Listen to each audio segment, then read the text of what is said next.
Hi, I'm just Mike, and this is my take on when I think you should take Social Security. So, the first thing I want to say is I am not a financial advisor or financial planner. You should consult a financial advisor always before making any financial decisions. This is just my take on what I think people should do or what I should do, really. So, I see a lot of videos right now where everyone says, take Social Security at 62. This is what you got to do. Um, and, in some ways they're right, some ways it's not. I got written down here, when should I or when can I retire? I feel like you've got to balance financial security with your life. So I'm going to draw a picture here for you. This probably isn't going to work right, but okay. All right, hopefully you can see this. So I think you should. You had a little diamond here. So if you took Social Security at 62, you've got all this life to live in retirement. But if you take it at 62, financially, let's say you get $2,000. Financially, you don't get a lot. So let me mention this too. This is probably the first thing you should do prior to doing any of this. You should come up with a budget. Come up with a budget, and then so that budget is going to tell you how much you need monthly to survive on. So let's say you do a budget. You've got maybe a car payment, insurance, health insurance. Either you're renting or you're got a mortgage, whatever it is. Let's These numbers are wrong, but let's just say your budget is $4,000.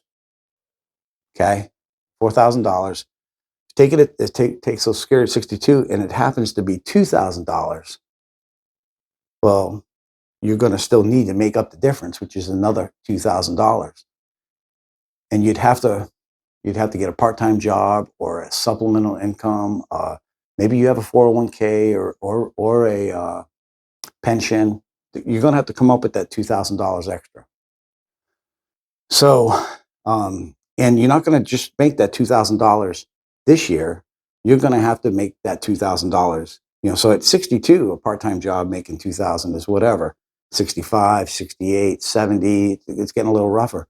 But you're going to have to make up that difference. You're only going to get that 2,000. It's going to go up a little bit with COLA, but there's always going to be a gap that you're going to have to make up the difference. I feel like you're always going to owe something. So if I was in this situation, if I didn't have another way of incoming, the other option, and if you talk to a financial advisor, they'll probably talk to you about some of this. Instead of taking it at 62,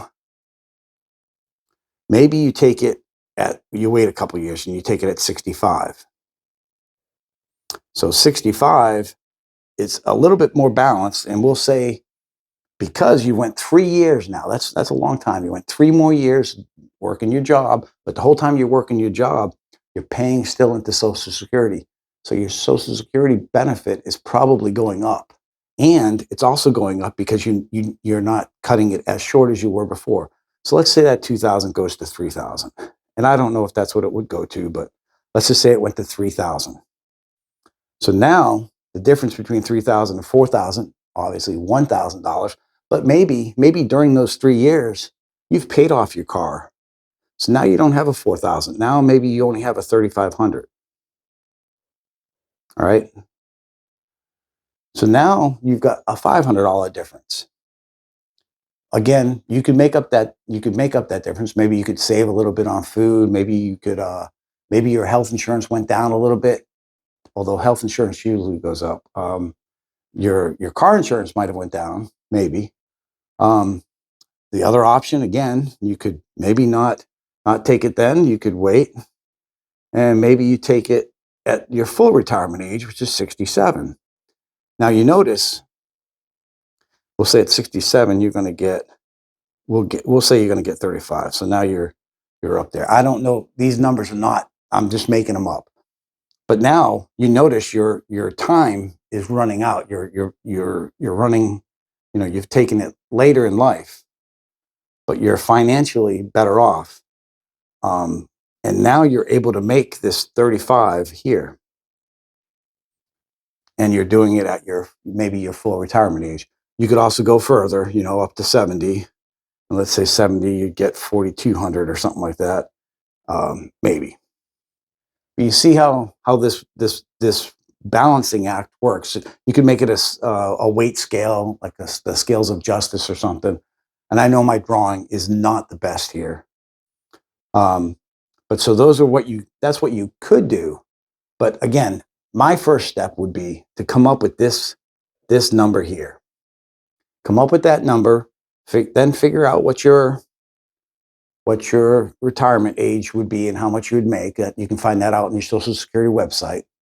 When you come up with a plan, with all these numbers written down, then go see a financial advisor and show them what options you think and let them tell you what they think. You don't have to follow their advice, but it would be a good idea. Again, there's nothing wrong with retiring at 62. 62, no one's promised tomorrow, like people say. So if you retire at 62, that's great. But I don't always want to be owing. If I'm only getting that, if I haven't saved up, if I don't have a 401k, if I don't have some kind of pension plan, if I don't have some other input, maybe I've got a house that someone's renting and I'm able to get some kind of input. If I need another $2,000, I don't want to have to owe that for the rest of my life, where I'm always having to scrounge around to get money. Again, at 62, you can do that. Even at 67, maybe even 70. But as you start getting older, I don't want to be tied to working somewhere, some kind of side hustle the rest of my life. Now that is just my opinion. So I don't know. What do you think? Where would you, I know we all would love to take it. I'd like to retire at 50, right? But what do you think on this thing? What would you do? So let me know in the comments, please. Like, subscribe, share this video if you can. And here, let me say one other thing here real quick. I know a lot of people think Social Security is going away and it's going to be bankrupt. There's too many people dependent on Social Security for it to go bankrupt. And I know they say, well, in 2032 or something like that, it's possibly to go back. When they say bankrupt, they're talking about the Social Security Trust Fund.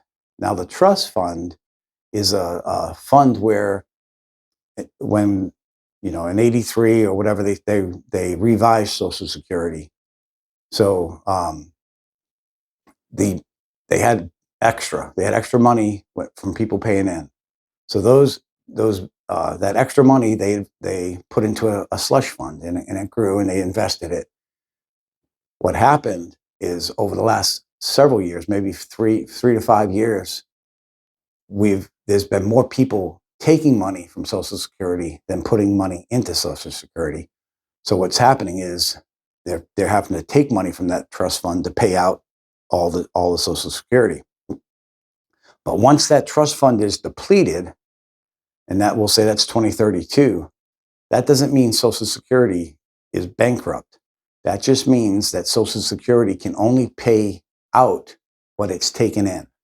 And they're saying that'll be about 70 to 75% of what they're doing right now.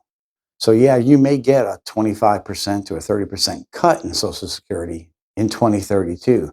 But my bet is that the politicians, they'll fix it. They may wait till 2028, 2029. They always like to wait till the last minute because no one really wants to say, we got to do this, we got to do that. It's hard to make those tough decisions. Maybe Trump will, I don't know. But anyway, I'm just Mike, and this was my take on when I think you should take Social Security. Thank you. Have a great day.